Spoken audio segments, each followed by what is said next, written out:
अश्रू कुणी पुसेना,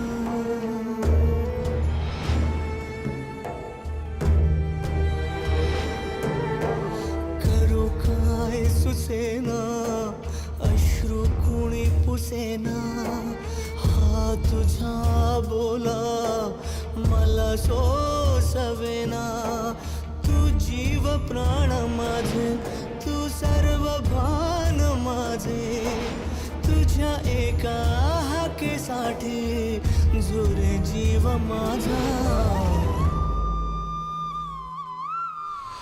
आई अगाई रुसलीस का बोलना, आई अगाई रुसलीस का बोलना.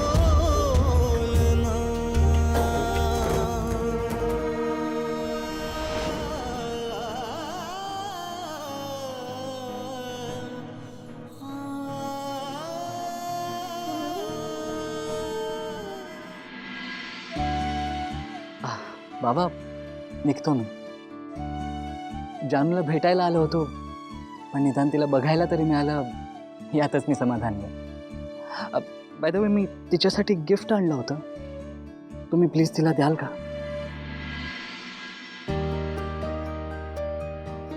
जयंत, जानू तुला ओळखत नाहीये, विसरली आहे ती तुला, आणि तरीही तू तिच्याकरता हे असं वेगळं करतोयस. खरंच तुझं कौतुक करावं तितकं कमीच आहे रे. आणि मुख्य म्हणजे तू हार नाही मानलीस, तुमच्या नात्याबद्दल सकारात्मक दृष्टिकोन ठेवतोयस, हे विशेष आहे. बाबा जानू सर्वस्व आहे माझं. मी तिला नाही समजून घेणार तर कोणाला समजून घेणार. येतो मी. आई येतो मी. हा हो, निघाले का? हो निघतोय.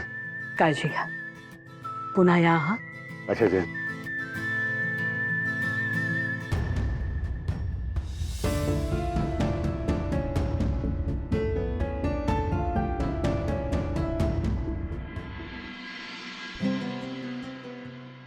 C you Janvi.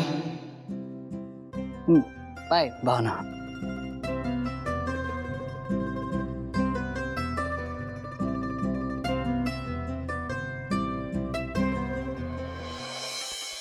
बरं झालं गेला. काही अगं कसला वियर्ड माणूस आहे हा. असो, मी माझं बुक आणते.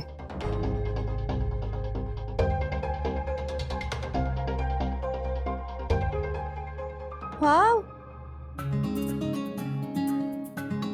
बाबा हे काय आहे आणि कोणासाठी आहे? कोणासाठी काय विचारते जानू?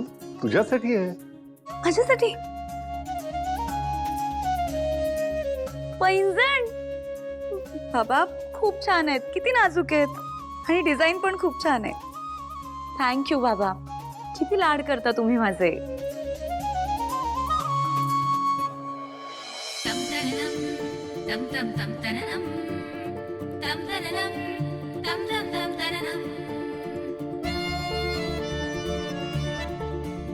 जानू, मी तुझ्यासाठी घेतलेली प्रत्येक वस्तू तशी तुझ्यापर्यंत पोहोचते, तसंच एक दिवस माझं प्रेम सुद्धा पोहोचेल आणि तू पुन्हा एकदा माझी होशील.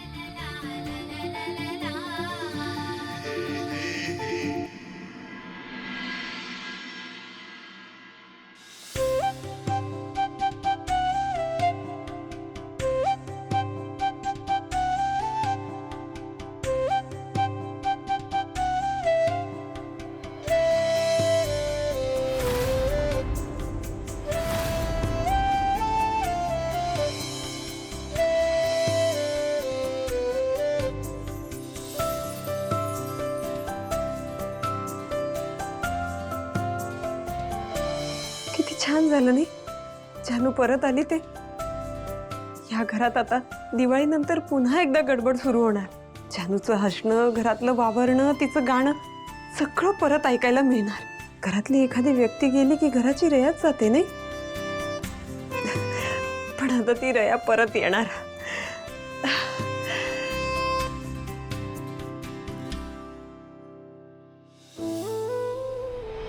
जानू जानू बघ मी आलोय. तुम्ही मला जानू का म्हणताय? मग मग दुसरं काय म्हणू? तुम्ही मला जानवीच म्हणा. एवढं सगळं असलं तरी एक गोष्ट मात्र वाईटच घडली नाही. जयंतचं किती प्रेम आहे जानूवर. तो वेड्यासारखा प्रेम करतो जानूवर, पण जानूला तो आठवत सुद्धा नाही. बिचारा जयंत.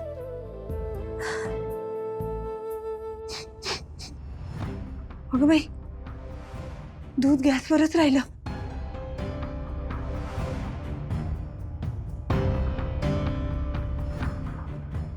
बिचारा कसला बिचारा, सगळं करून सवरून बसलाय तो.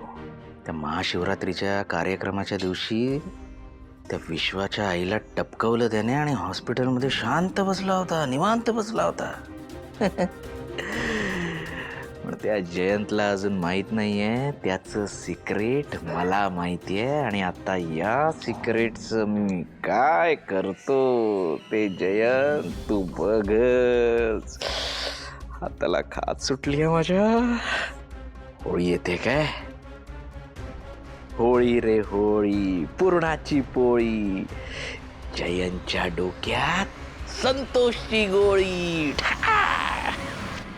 ताई, तू काहीही म्हण, पण ना आपल्या आयुष्यात आपल्यावर खूप प्रेम करणारा, आपल्याला समजून घेणारा कोणीतरी हवा ग. म्हणजे बघ ना, प्रेमाचा अर्थ फक्त रोमॅन्स नाहीये. प्रेमात एकमेकांना आधार द्यायचा असतो, एकमेकांची स्वप्न पूर्ण करण्यासाठी झटायचं असतं. बरोबर आहे तुझं जानू. मला आयुष्यात कधी वाटलंच नव्हतं की माझ्यावर प्रेम करणारं कोणी माझ्या आयुष्यात येईल, पण सिद्धिराज माझ्या आयुष्यात आले. ताई, मी तुला खात्रीने सांगते, तुझ्या आयुष्यात तुला समजून घेईल असा, तुझ्यावर खूप प्रेम करेल असा, तुझ्या प्रत्येक सुखदुःखात तुला साथ देईल, नक्की येईल असा कोणीतरी. हे पण तो आल्यावर मला विसरायचं नाहीये. असा कोणीतरी येईल नाही जानू, असा कोणीतरी आलाय. तुला कसं सांगू पण आता.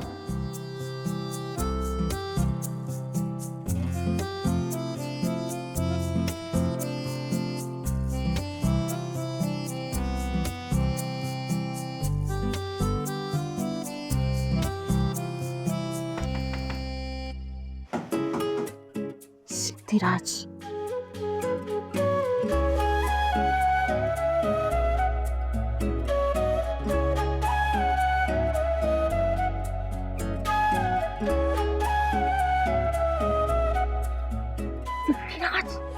किती वाजलेत बघा. अगं मला भेटायचं होतं तुला. हे बघा, जानू झोपली, इकडे तुम्ही जा आता. अरे ती झोपली आहे, गाडी नाही उठत. तुम्ही जा, तुम्ही जा.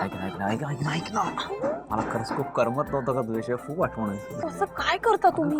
तुम्ही जा, तुम्ही हात सोडा आणि पहिला. ऐक हात नको सोडू, हात नको सोडूस. मी गोष्ट आणली त्यासाठी. काय?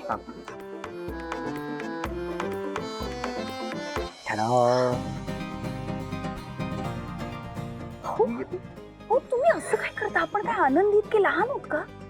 आता आनंदीच्या वयाच्या होतं तर आपण ओळखत पण नव्हतो एकमेकांना. ती ना कसं, मी तर इतक्या दिवसांनी पिणार आहे. अगं मी पण तुझ्याबरोबर पितो ना, मजाच वाटते मला. सिद्धिराज, तुम्ही ना वेडे आहात, आणि तुमच्यामुळे ना मी पण वेड्यासारखं वागते. भावना प्रेमात वेडेपणा चालतो.